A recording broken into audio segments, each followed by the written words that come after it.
Good morning. Today I wanted to talk about Were the Peace Treaties Fair in Chapter 1. This is a review of what you guys have been learning. So it's now time to take the notes. So go ahead and get a piece of paper, pen or pencil, and get ready to write the notes. These notes then will go into your take-home folder. So if you need to pause to go find that, go ahead and do it, and then copy these, and I'll go on to the next slide. Okay. We're going to look first at what were the motives and aims of the Big Three. Now you should know the Big Three. Well, first we're going to talk about David Lloyd George from Britain. He is the British Prime Minister. Now he was kind of caught between the two. Before I go ahead and start telling you stories, I just want to tell you everything that you see on the screen you need to write down. So just copy the notes, but please listen because I'm going to say a lot more things that are not on the screen to explain things. So if you need to take any little notes to add to anything, or if you don't understand what a word is, you could go ahead and jot it down in German.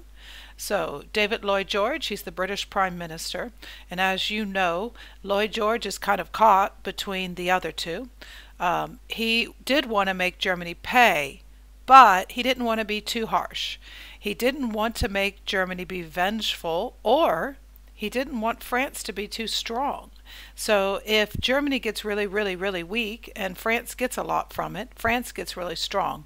And so of course, Lloyd George doesn't want that. So the other thing that's extremely important to Lloyd George is he wants to be able to trade with Germany.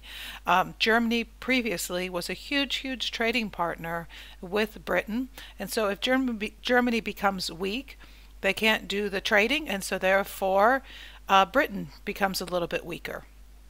But he did want reparations from Germany. Reparations is the money that people pay when they lose a war or lose a battle. Then they have to pay reparations, basically war damage.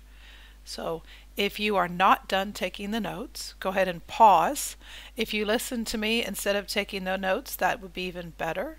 That way you heard what I said, read along, and now you can rewrite it and process what I said and take those notes and really get them in there.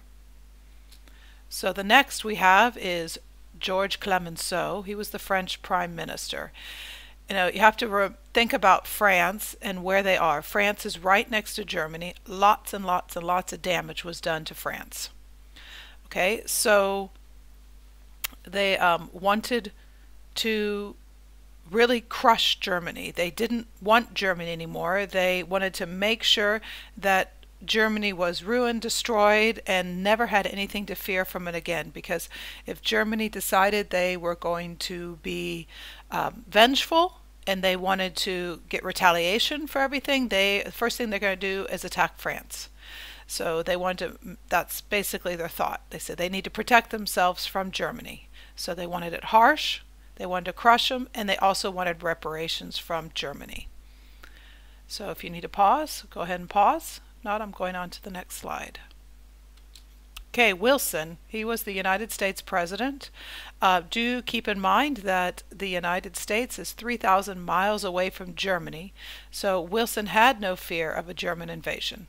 Okay, all of the fighting was done in Europe. So America was not damaged at all. In fact, America became very prosperous because of World War I, because they had sold weapons and arms, and their factories got better. And so we'll talk a lot more about that in our USA depth study. But so Wilson, they wanted to punish Germany, but they said, well, we don't want to punish them too hard. We want them to still be a country. We don't want to destroy them. And when Woodrow Wilson came, he was looking and thinking about his 14 points. Now, there are 2 or 3 points that you really need to know from the 14 points. One of them is the League of Nations. And so Wilson did get his League of Nations set up. But another one is self-determination. Self-determination means that you could rule yourself and not be ruled by somebody else. So a lot of the colonies that Germany owned, Wilson wanted them to be able to choose who they would be ruled by or rule themselves, whereas Britain and France say, oh no, we want those colonies. We want to make our empires bigger. So that's kind of a little, problem between the two. Now go ahead and add a fifth bullet point here called self-determination.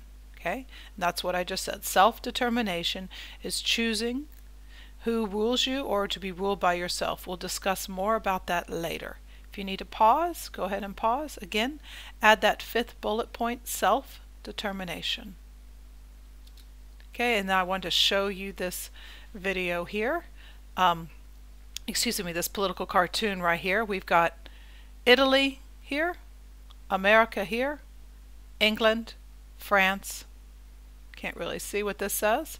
They're all holding buckets called national sentiment, which means the interest of their own countries. And they're all pouring it into this peace soup. So here's all the things they threw in here to create peace. I believe a lot of this is weapons with disarmament. Then it's a sweet oil of brotherhood. So here's America and Wilson. Oh, that's not Wilson. This is America pouring in the sweet oil of brotherhood for them all to be working together. But these guys are bringing their own national interests together. So if you add that to the peace soup, if you add that to what everyone's worrying about, then it's not going to be very peaceful. So I just wanted to kind of look at why did all the victors not get everything they wanted. So different victors wanted different things, so they couldn't all have everything they wanted. We've discussed this a lot, so really think about that, write it down. Big three were aware that their jobs was not to just get what they want, but to rebuild peace. So if we go back to that political cartoon with that national sentiment, if you put too much national sentiment, you'll get what you want, but it's going to be really hard to make peace. And British and the French got a lot of what they wanted, but not everything. And here's the big one. You guys probably haven't even really thought about this, but the big three are not the only people there at the conference. There's a whole bunch of other people. There's also people from Japan and people from Italy. And Japan and Italy, they didn't get things, or at least they didn't get very much. The European countries thought Japan, they were inferior, and that resulted in them getting nothing.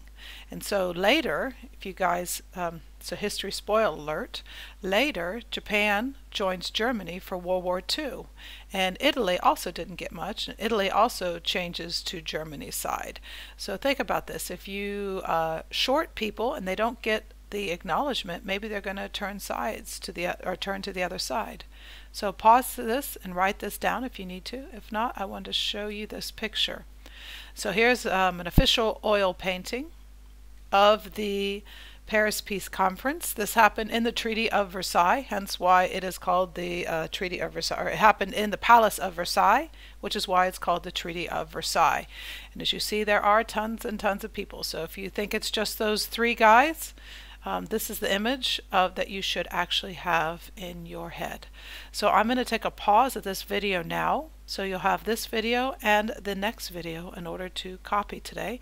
So if you need to get up, stretch, we can do that between the videos.